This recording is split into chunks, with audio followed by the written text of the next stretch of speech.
Assalamualaikum warahmatullahi wabarakatuh. Nama saya Wiwin Kurnia Putri, NIM 1914080009.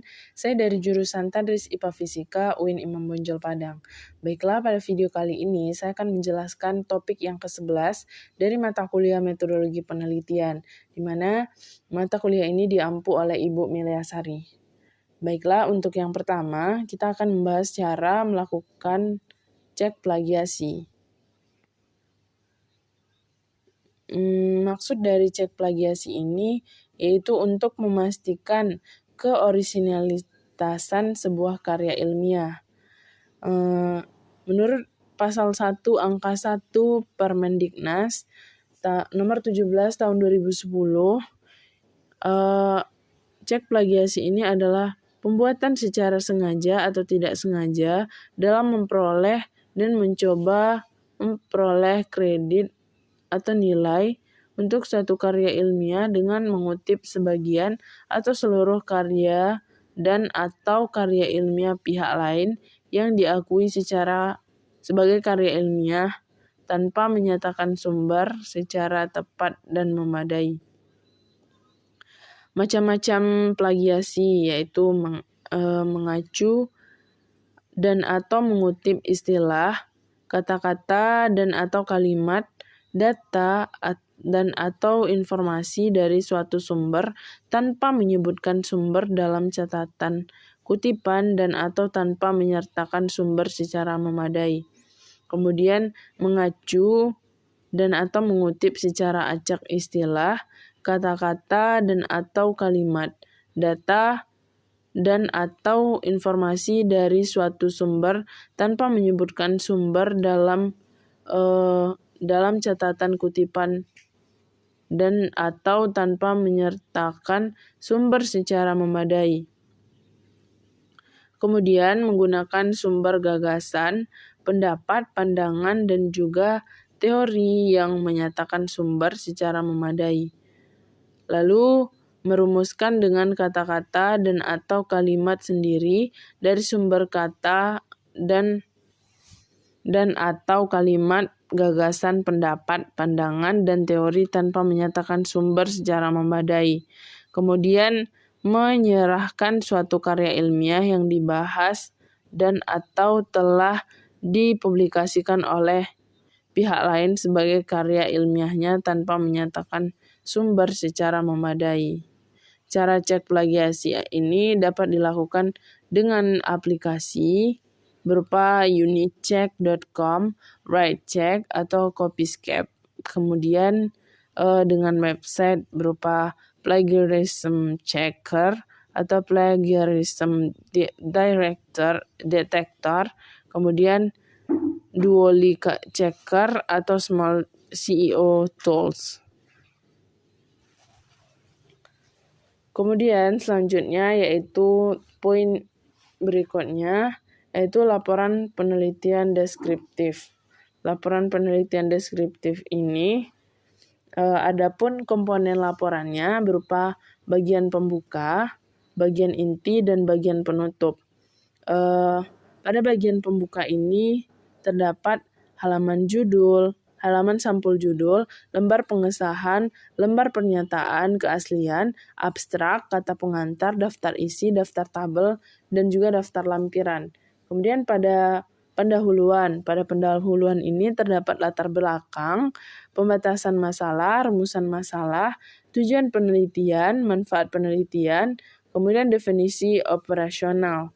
Dan pada bagian inti ini juga terdapat metode penelitian. Ini dalam metode ini disebutkan jenis penelitian, tempat dan waktu, subjek penelitian, instrumen penelitian, teknik pengumpulan data, dan juga teknik analisis data. Dan pada bagian inti ini juga terdapat hasil penelitian. Di dalam hasil penelitian ini dijelaskan apa-apa yang didapat dalam penelitian yang sudah dilakukan. Jadi dijabarkan secara menyeluruh. Kemudian nanti setelah dijelaskan hasil baru dibahas satu persatu inti dari apa-apa yang didapatkan dalam penelitian. Kemudian bagian penutup. Bagian penutup ini berisi kesimpulan dan juga saran berupa dan juga pada bagian penutup ini terdapat daftar pustaka, lalu lampiran-lampiran dan juga daftar riwayat hidup. Kemudian pada deskriptif kuantitatif, ini bagian pembukanya berupa halaman judul, halaman persetujuan, halaman pengesahan, penyajian keaslian, pernyataan keaslian, abstrak, kata pengantar, daftar isi, daftar tabel, daftar gambar, daftar lampiran. Kemudian untuk komponen laporan, bagian inti ini terbagi menjadi 4, yaitu pendahuluan. Pendahuluan ini terdapat latar belakang, rumusan masalah, tujuan penelitian, manfaat penelitian. Lalu pada bagian inti ini juga dijelaskan tentang landasan teori. Kemudian metodologi penelitian, ini dijelaskan jenis penelitian, prosedur penelitian, subjek penelitian, variabel penelitian, tempat dan waktu penelitian, instrumen penelitian, uji validitas, dan metode analisis dalam penelitian. Kemudian di dalam bagian inti ini juga disertakan hasil analisis pembahasan penelitian, yaitu berupa hasil data yang didapatkan, kemudian metode dan analisis yang dilakukan, lalu setelah itu ada juga metode analisis kuantitatif. Kemudian setelah dijelaskan metodenya, nanti dijelaskan secara lebih rinci pada bagian pembahasan. Ini juga terdapat pada bagian inti dari komponen laporan. Kemudian pada bagian penutupnya itu terdapat kesimpulan dan saran, lalu terdapat daftar pusaka dan juga lampiran-lampiran. Selanjutnya yaitu laporan penelitian eksperimen. Laporan penelitian eksperimen ini adapun komponennya berupa bagian pembuka. Bagian pembuka ini isinya berupa judul, kemudian halaman judul, halaman pengesahan, halaman penerimaan, kata pengantar, abstrak, daftar isi, daftar tabel, daftar gambar, dan juga daftar lampiran. Kemudian komponen laporan berikutnya yaitu bagian inti. Bagian inti ini terbagi menjadi 2, yaitu pendahuluan dan juga kajian teori. Pada pendahuluan ini terdapat latar belakang, rumusan masalah, tujuan, hipotesis, manfaat, dan juga definisi. Kemudian pada bagian kajian teori itu terdapat metode eksperimen, dan hasil belajar, juga hubungan antara metode eksperimen dan hasil belajar. Kemudian dalam kajian teori ini juga terdapat metode penelitian, di mana pada metode penelitian ini dijelaskan rancangan penelitian, populasi dan sampel penelitian, instrumen pengumpulan data, teknik pengumpulan data, dan juga teknik analisis data. Nah, dan selanjutnya yaitu bagian penutup. Pada bagian penutup ini dijelaskan kesimpulan, saran, daftar pustaka, lampiran, dan riwayat hidup dari penulisnya. Selanjutnya masuk kepada poin yang keempat, yaitu laporan penelitian kepustakaan. Laporan penelitian kepustakaan ini memiliki komponen-komponen, yaitu terdiri dari 3 bagian, yaitu bagian pembuka, bagian inti, dan juga bagian penutup. Nah, pada bagian pembuka ini ada halaman judul, halaman persetujuan, halaman pengesahan, abstrak, halaman orisinalitas, kata pengantar, dan juga daftar isi. Kemudian pada bagian inti itu terdiri dari 3 bagian, yaitu pendahuluan, metode penelitian, dan hasil penelitian. Nah, pada pendahuluan ini terdapat latar belakang penelitian, rumusan masalah, tujuan dan manfaat penelitian, kemudian penelitian relevan. Selanjutnya yaitu metode penelitian. Pada metode penelitian ini dijelaskan jenis dan sifat penelitian, kemudian teknik pengumpulan data, teknik pengujian keabsahan data, kemudian teknik analisis data. Selanjutnya yaitu Pada bagian inti ini juga terdapat hasil penelitian. Hasil penelitian ini menjelaskan data yang sudah didapatkan. Kemudian juga terdapat pembahasan. Jadi hasil ini dijelaskan pada poin pembahasan. Lalu pada bagian penutup, ini terdapat kesimpulan dan saran. Lalu terdapat juga daftar pustaka dan lampiran-lampiran. Kemudian yang untuk poin selanjutnya yaitu penelitian korelasi. Penelitian korelasi ini juga terdapat 3 bagian, yaitu bagian pembahasan, bagian inti, dan bagian penutup. Pada bagian pembukaan yaitu terdapat halaman judul, lembar pengesahan, lembar persetujuan, lembar pernyataan keaslian, daftar isi, abstrak, dan kata pengantar. Kemudian pada bagian inti ini terdapat 4 bagian juga, yaitu pendahuluan, kajian pustaka, metodologi penelitian, dan hasil penelitian. Nah, pada pendahuluan ini terdapat latar belakang, rumusan masalah, tujuan, dan manfaat penelitian. Pada bagian kajian pustaka itu terdapat landasan teori, kerangka berpikir, dan juga hipotesis penelitian. Nah, selanjutnya pada bagian inti ini juga terdapat metode penelitian. Ini menjelaskan jenis dan lokasi penelitian, populasi dan sampel dari penelitian, definisi operasional variabelnya, kemudian prosedur penelitian, kemudian instrumen penelitian, lalu teknik pengumpulan data yang digunakan dalam penelitian tersebut, lalu teknik analisis data. Kemudian pada bagian inti ini juga terdapat komponennya berupa hasil penelitian dan juga pembahasan. Dan bagian penutup yaitu berisi kesimpulan dan saran, daftar pustaka, dan juga lampiran-lampiran. Selanjutnya pada penelitian mix. Pada penelitian mix ini juga terdapat juga dibagi menjadi 3 bagian komponen-komponennya, yaitu pada bagian pembuka ada halaman judul, halaman pernyataan keaslian, halaman persetujuan, halaman pengesahan, kata pengantar, daftar isi, daftar tabel, daftar gambar, daftar grafik, daftar lampiran, dan juga abstrak. Kemudian pada bagian inti itu terbagi menjadi 4 bagian juga. Yang pertama pendahuluan, isinya latar belakang, rumusan masalah, definisi operasional, fokus penelitian, dan deskripsi fokus penelitian. Kemudian tujuan dan manfaat penelitian, lalu kajian pustaka. Kemudian bagian inti. Di bagian inti ini juga terdapat metodologi penelitian. Di sini komponennya terdiri dari jenis dan lokasi penelitian, desain penelitian, rancangan penelitian, populasi dan sampel, teknik pengumpulan data, instrumen penelitian, dan juga teknik analisis data.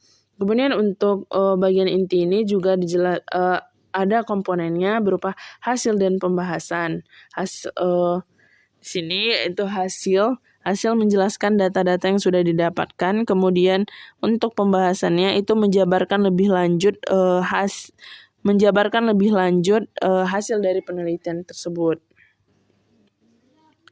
Kemudian selanjutnya yaitu laporan penelitian PTK. Laporan penelitian PTK ini juga atau tindak kelas ini komponennya juga terbagi menjadi 3, yaitu bagian pembuka, bagian inti, dan bagian penutup. Pada bagian pembuka ini terdapat komponen-komponen berupa halaman judul, halaman pengesahan, abstrak, kata pengantar, daftar isi, daftar tabel, dan juga daftar gambar. Kemudian pada bagian inti itu terdapat 4 komponen, yaitu pada pendahuluan, landasan teori, metodologi penelitian, dan hasil temuan dan pembahasan. Pada pendahuluan ini dijelaskan latar belakang, identifikasi masalah, rumusan masalah, tujuan penelitian, manfaat penelitian. Kemudian juga terdapat landasan teori, ini menjelaskan mengenai kerangka teori.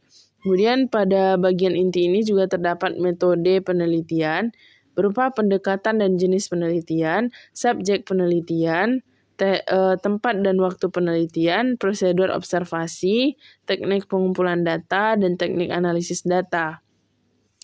Lalu pada bagian inti ini juga terdapat hasil temuan dan pembahasan, di mana di sini dijelaskan tentang temuan umum maupun temuan khusus.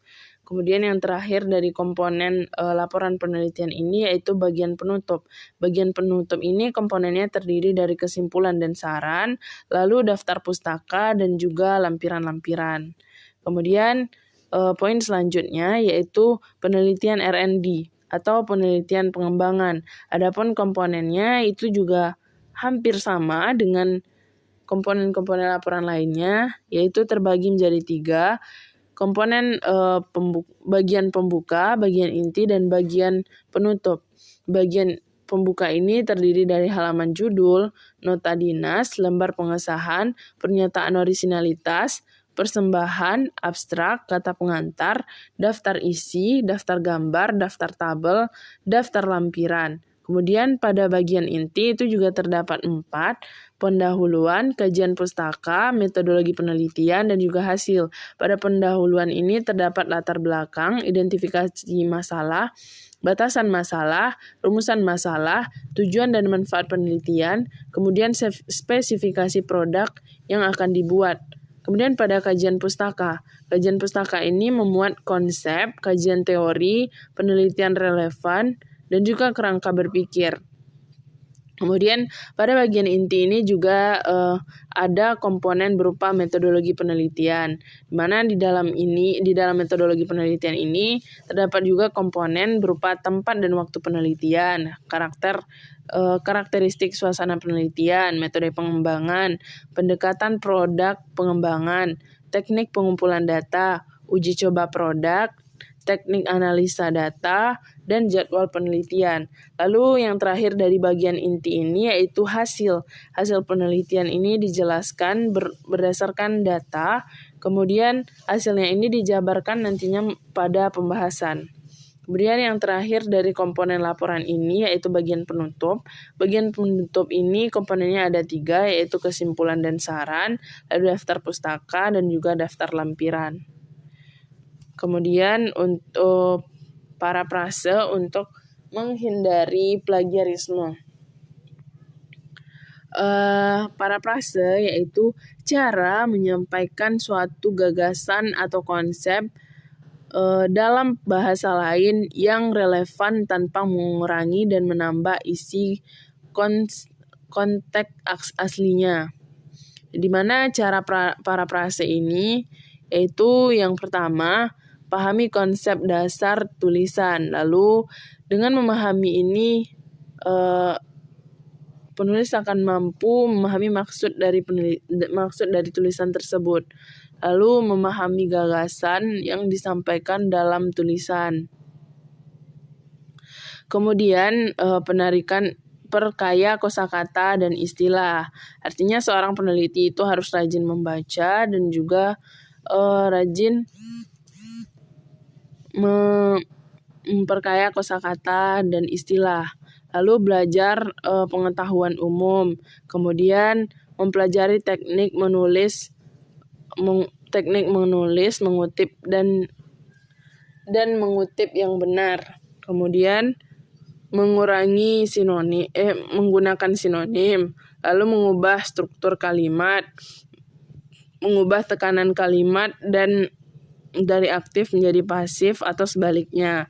Kemudian mengurangi anak-anak kalimat yang tidak perlu untuk diuraikan atau dimaknakan kembali oleh penulis. Kemudian mengubah bagian-bagian pembicaraan yang diurai penulis aslinya. Kemudian menulis sumber bacaan dengan lengkap. Mungkin sekian yang dapat saya sampaikan pada poin yang ke-11 ini. Mohon maaf jika ada kesalahan. Terima kasih. Assalamualaikum warahmatullahi wabarakatuh.